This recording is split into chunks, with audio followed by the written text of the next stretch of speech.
tal, queridos amigos y colegas? Un placer saludarles de nuevo en este martes de Contador Digital. Mi nombre es Yadira Albor y pues bueno, continuamos con una serie de programas que hemos dedicado a todo lo que es el CFDI 3.3 y en esta ocasión le toca nada más ni nada menos al no menos importante que la recepción de pagos. Esta recepción de pagos vamos obviamente a recapitular un poquito en la historia, porque lo que dice la autoridad es que siempre nos ha pedido este documento, pero nunca se lo hemos dado. Ahora, ¿por qué lo denominamos la importancia? Porque en este 2021 hubo una modificación al Código Fiscal de la Federación muy importante donde involucra este comprobante. Entonces, pues bueno, vamos a ir dando inicio y me gustaría empezar a comentarles un poquito acerca del fundamento de este comprobante. Y bueno, digamos que este comprobante tiene su fundamento en el artículo 29A, en la fracción 7, en el inciso B. Recordemos que el 29A habla de los requisitos que deben de tener los comprobantes como tal en su generalidad. Y este inciso 7 habla en particular, digamos, de cómo se realiza la operación. El inciso B hace mención que cuando no se realiza la operación en una sola exhibición, que ya tenemos muy claro hoy en día que la autoridad define pago en una sola exhibición de contado, es decir, que la operación no es de contado, entonces este inciso B dice que tenemos que realizar un comprobante por el total de la operación y que cada vez que se recibe un pago se tiene que elaborar o expedir un comprobante fiscal por internet por cada uno de los pagos que se reciban. Este inciso de esta fracción tiene muchos años existiendo, sin embargo a la lectura era algo confuso si recordamos que en la versión 3.2 del CFDI la forma de pago podía ser pago en una sola exhibición o pago en parcialidades. Si tomamos en cuenta eso, bueno, pues algunos tomábamos literal la palabra de pago en una sola exhibición y considerábamos que si este comprobante tenía esta forma de pago, no era necesario emitir un comprobante. Sin embargo, cuando llegó la versión 3.3 que cambió de forma de pago a método de pago, la autoridad dijo no, a partir de ahorita queda con toda claridad que pago en una sola exhibición, que hoy en día es el método de pago PUE, es una operación de contado. Entonces, si la operación es de contado, no debo de emitir más que ese comprobante, pero si la operación va a inclusive diferir el pago en un solo pago, pero diferido posterior a la generación del comprobante, entonces tengo la obligación de emitir un CFDI, porque tal cual así dice, se expedirá un comprobante fiscal digital por internet por cada uno de los pagos que se reciba. Digamos que todavía en este artículo no tiene nombre y apellido la recepción de pago. ¿Dónde es donde ya toma su nombre? Bueno, pues si me voy a las reglas de resolución miscelánea, la regla de resolución miscelánea 27132 dice que habla de los requisitos de expedición de CFDI, tiene dos puntos importantes. El primero dice que el lugar de expedición, que es un requisito del artículo 29A, debe de indicarse el código postal del lugar donde se expide el comprobante. Y aquí en las guías de llenado, porque acuérdense que un CFDI no solamente es saber el código o saber la resolución, sino hay que complementar con las guías de llenado, con los anexos de la resolución miscelánea. Y en este caso la guía de llenado dice que el código postal es el lugar, tiene que ser del lugar donde se expide el comprobante, sin importar dónde esté el sistema o el servidor que expide este comprobante. Haciendo alusión ¿en qué sentido?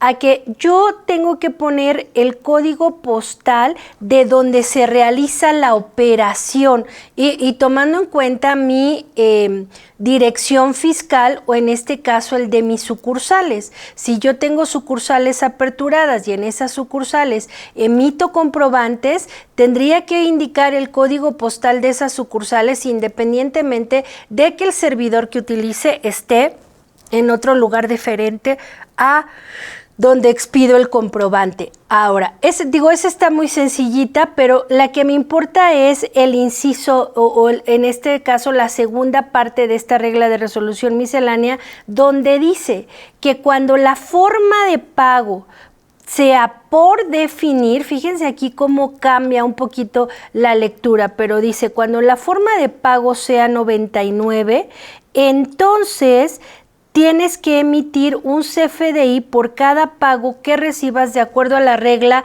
27135.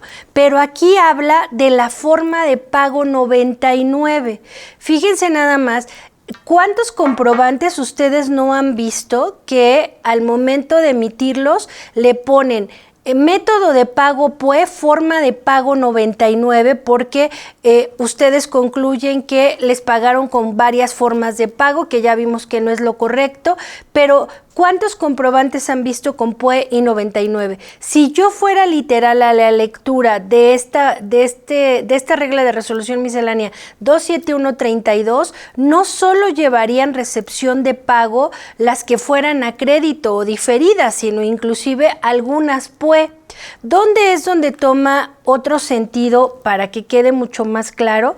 Si yo me voy a las guías de llenado, de este caso del anexo 20, déjenme les digo, anexo 20.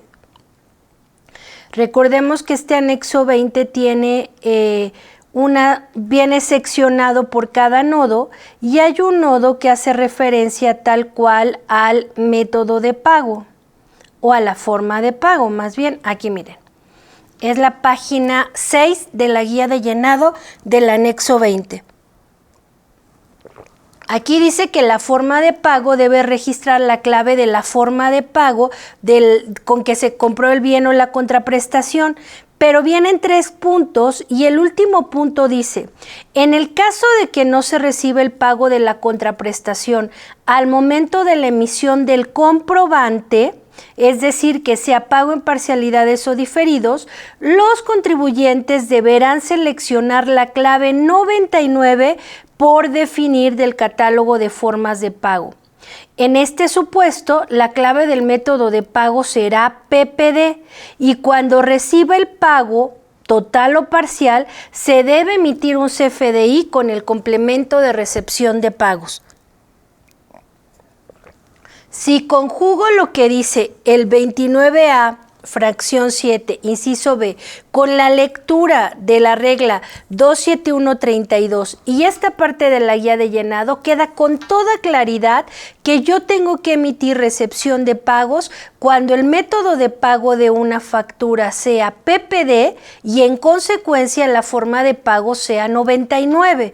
Por eso el primer programa de CFDI lo dedicamos a los puntos claves donde hablamos de método de pago y forma de pago de acuerdo a lo que entiende la autoridad. Entonces ahora sí, con toda claridad podemos retomar nuevamente el tema del fundamento de la recepción de pagos y continuando con las reglitas, pues me voy a ir a la 27135, que es la que trae las especificaciones de cómo tengo que emitir este comprobante de pago, ¿no? O sea, de entrada pues viene fundamentado, insisto, en el 29A, fracción 7, inciso B, hace referencia a esta ley, a este artículo, y después dice que cuando no se pague en una sola exhibición, es decir, que se difiere el pago, se deberá expedir un CFDI por el total de la operación y posteriormente por cada pago se deberá de expedir un CFDI por cada pago recibido. Ojo, porque aquí es donde vamos a empezar a entender mucho mejor. Dice por cada pago recibido, no por cada factura pagada, por cada pago recibido. Después dice que este comprobante va a ir en cero. ¿Por qué habla del comprobante? Porque recordemos que la recepción de pagos es un complemento. Eso quiere decir que tengo que elaborar un CFDI acompañado de un complemento. Y ese complemento, bueno, el CFDI, la elaboración del CFDI tiene características muy específicas, porque en realidad el CFDI, el valor es cero. No lleva ni método de pago ni forma de pago. ¿Por qué? Porque en realidad lo que va a dar el fundamento o la validez de este comprobante va a ser este complemento. Ahora, esta misma regla de resolución miscelánea hace mención de algo importante que espero no confundirlos en este momento. Si no, no se preocupen, más adelante lo iremos revisando. Pero en este caso dice que cuando me vayan a pagar una factura, imaginemos que hice una factura como PPD donde tengo involucrados productos a tasa de IVA 16 y a tasa de IVA 0%. Lo que dice, voy a tratar de explicarlo con un ejemplo, es que si esta factura la hice por 10,000 pesos, imaginemos el total de la factura donde tiene diferentes tasas, al momento de que me pague el cliente, si me paga 5,000 pesos, por supuesto que el cliente no me va a decir, oye, te voy a pagar todas las partidas de tasa cero o te voy a pagar las partidas que llevan el 16% de IVA. Él solo va a hacer el abono al pago que nos debe. Pero como este complemento no lleva desglose de impuestos porque solo lleva el monto pagado, la autoridad hace la aclaración que los pagos que se reciban tendrían que ir proporcionales a los impuestos que vengan definidos en la factura origen, literalmente a partes proporcionales. Eso quiere decir que esos 5,000 pesos tendría yo que irme a la factura origen y ver qué proporción corresponde a tasa 16 a tasa 0 y basado en eso hacer obviamente la división para el momento de contabilizar poder separar estos impuestos.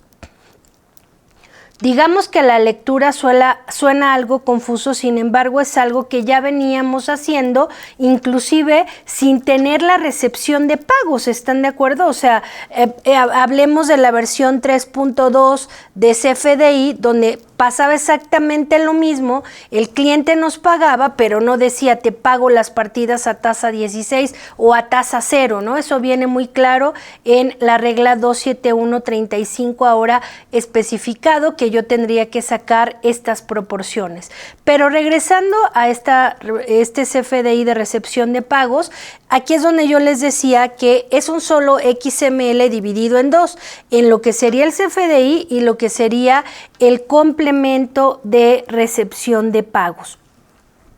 En lo que sería el CFDI, déjenme les digo que ¿cómo va llenado esa parte del CFDI? El CFDI va a llevar tipo de comprobante pago. Uso de CFDI va a ser de los únicos que va a contener el P01 que es por definir. La clave del producto de este comprobante es 8411-1506 que es servicios de facturación. La cantidad es 1, la unidad de medida es ACT, la descripción de este comprobante es pago y el total del comprobante es 0, es decir, en el CFDI no va a venir el desglose de lo que me está pagando. ¿Dónde va a venir todo el detalle? Pues viene en el complemento. En este caso, el complemento, que es la segunda parte, ¿cómo es que se va a llenar o cuáles son los datos? Viene por dos nodos o agrupamientos, el agrupamiento pago y el agrupamiento CFDI relacionado. En el pago, que es, acuérdense que la reglita dice, y inclusive desde el artículo 29A dice, por cada pago que recibas. Entonces, si estamos hablando de por cada pago que reciba, eso quiere decir que los datos importantes o el nodo o el agrupamiento que va a llevar la prioridad va a ser el del pago, donde por cada pago tengo que indicar la fecha, la forma de pago, la moneda en el caso de que fuera en una moneda diferente al peso, y en este caso el tipo de cambio y el número de operación. Hasta ahí esos datos son los requeridos. Pero vienen otros datos que inicialmente eran obligatorios y que se volvieron opcionales. Pero de estos vamos a platicar después de este corte interesante para ustedes. Gracias. Espero que estos cortes comerciales les haya servido para tomar nota y saber cuál es el próximo curso que van a comprar o comprar su membresía de Socio IMEFI. Recuerden que ahí van a poder ver todos los programas sin cortes comerciales, sin estar a medias y seguirse de filo en estos temas de interés. Y bueno, seguimos con parte de la capacitación, así es que no se lo pierdan. Les recuerdo que este programa es de ustedes y para ustedes, así es que su participación es muy importante. Veo siempre a muy buenos colegas conectados como siempre. Bertita Mondragón, Valle de Bravo, le mandamos un saludo. A Vero de Tax Day. Mari Carmen Espinosa, querida colega y amiga, un placer tenerte aquí. La comadre Laura, ¿por qué no? Dani de Sydney, si no lo ve tiene tache porque es parte del equipo. Vic González, un placer, qué bueno que están acompañándonos. Espero que este programa les sea de interés y les ayude a disipar algunas dudas que tengan con este comprobante. Entonces, regresando al armado de este comprobante, déjenme les platico que originalmente había datos que inclusive recordarán que algunos clientes nos los pedían de manera obligatoria, como era el banco con el que íbamos a pagar, el número de cuenta, y después venían datos como que a qué cuenta te iban a depositar, el RFC del banco, porque aquí no pedía el RFC ni del emisor ni del receptor del comprobante, sino de las instituciones financieras, y te pedían datos como la cadena de pago, el certificado de pago, el sello de pago.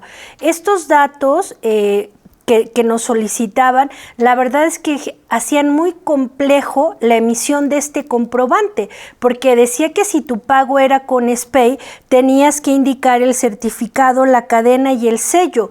Estos datos solamente los tiene el Banco de México, y entonces recuerdo que hubo empresas que contrataron a personas que se dedicaban literalmente con la clave de rastreo a buscar estos datos.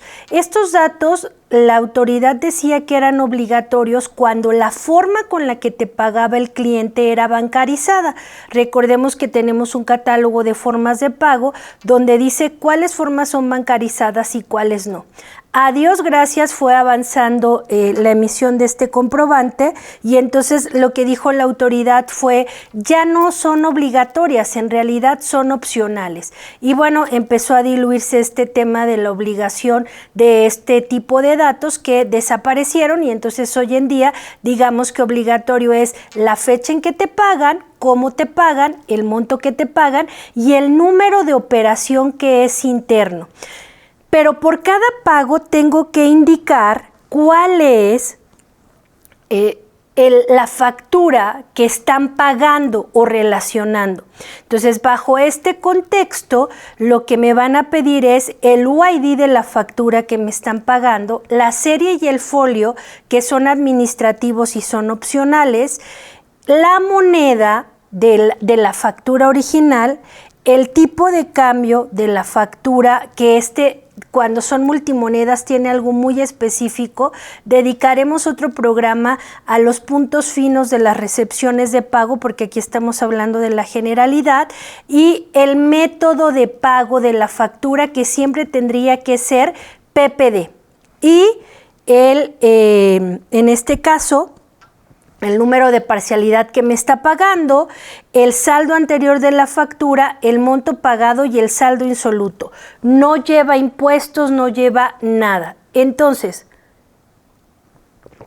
bajo este armado de este complemento, la guía de llenado marca ciertas reglas para la emisión de este comprobante. Primero ya sabemos que es por cada pago es un comprobante, pero nos da la salvedad de que para la emisión de este comprobante yo tengo hasta el día 10 natural, no es es un día natural del mes, día 10 del posterior mes al que recibí los pagos. Eso quiere decir que todos los pagos que yo haya recibido en abril, de todas las facturas PPD, tengo hasta el 10 de mayo, Día de las Mamacitas Chulas y Hermosas, para emitir este comprobante de recepción de pagos.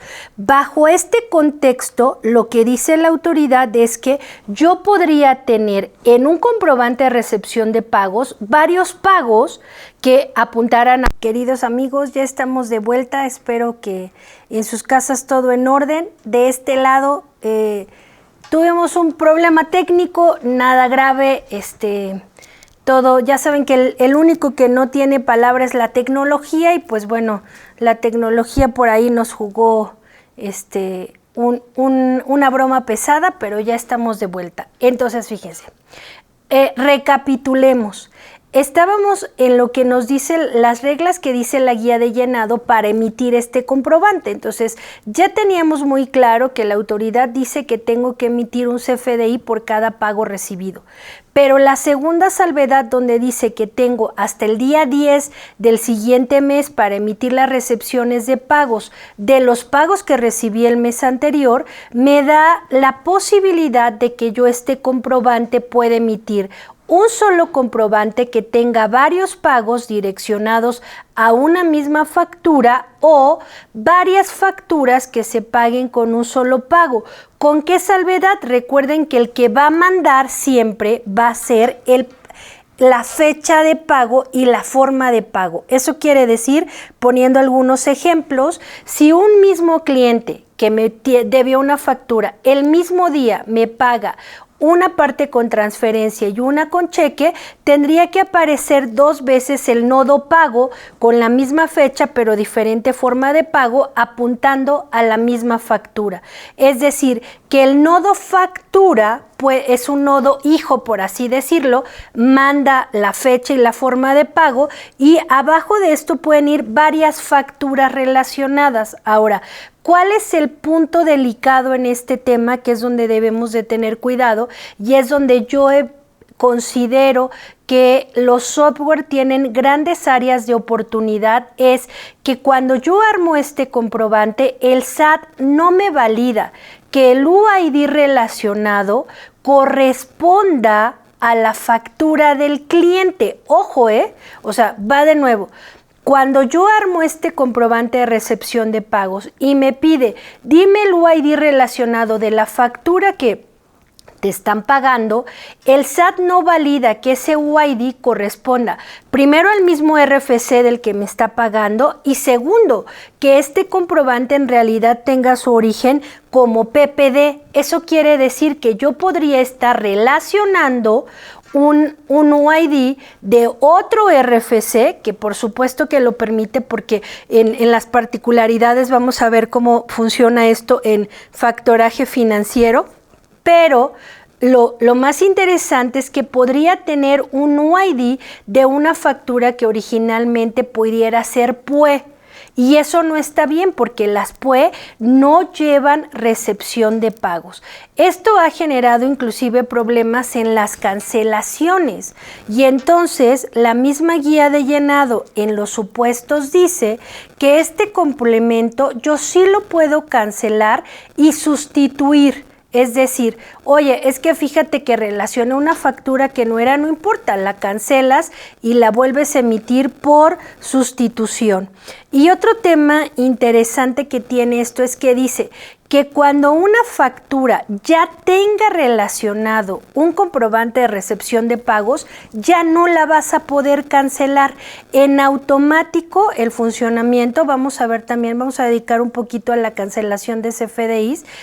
Cuando se relaciona un comprobante con otro, en automático ese comprobante que está relacionado en otro se vuelve como no cancelable ni con aceptación ni sin aceptación. Eso quiere decir que si yo quiero cancelar una factura que ya tiene relacionada una o varias recepciones de pago, primero tendría que cancelar las recepciones de pago para liberar la factura origen y posteriormente poder cancelar la factura origen.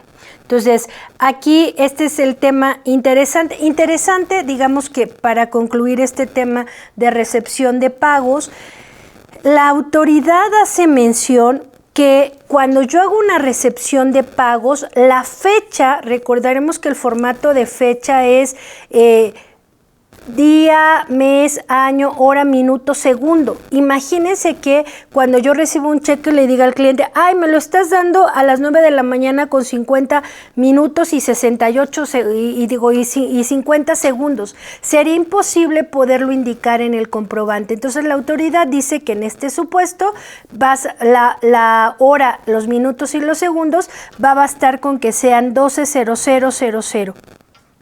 Otros temas importantes de la recepción de pagos es que la autoridad dice que las recepciones de pago no se pueden hacer con fecha a futuro. Y siempre pongo el ejemplo de, imaginemos un cliente, fíjense, y es pregunta que a todos nos surge de repente. ¿Qué pasaría si un cliente el mes pasado, que fue marzo, le hago una factura como PPD? Y llega ahorita en abril con un cheque que tiene, ojo, tiene fecha, es más, me voy a extrapolar, tiene fecha de elaboración del 15 de abril. Me lo entrega el 18 de abril. Lo deposito el 30 de abril y cae en el banco el 2 de mayo. Tengo 4 fechas diferentes, la del cheque, la de entrega, la del depósito, o sea, de ventanilla, y la fecha en que en realidad cae a mis cuentas. En estas 4 fechas, ¿cuál debería ser la fecha que debería de llevar la recepción de pagos? Como no estamos interactuando, obviamente lo pueden contestar en el chat del programa, pero la mayoría se va con eligiendo la fecha en que el dinero cae al banco, que sería el 2 de mayo, cuando en realidad el cliente me dio el cheque el 18 de abril. En este caso, las guías de llenado, dice la autoridad a través de las preguntas frecuentes, que la fecha correcta para esta recepción de pago es cuando el cliente me da el cheque, independientemente de cuándo el dinero cae al banco. Bajo este contexto, también hace la aseveración de que si fuera el supuesto de que hoy, que estamos a 20 de abril, un cliente me entrega un cheque posfechado con fecha 4 de mayo, aunque me lo dé hoy, yo no podría hacer la recepción de pago porque solo lo puedo cobrar hasta el 4 de mayo.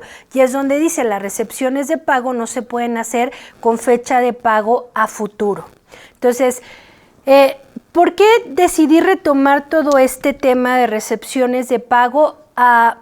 Porque en realidad hoy en día nos está siendo muy complejo saber en qué momento elaboro este comprobante. Hay otros temas importantes en este tema, como sería cuándo puedo evitar o no elaborar la recepción de pago, que viene en la regla de resolución miscelánea 27143.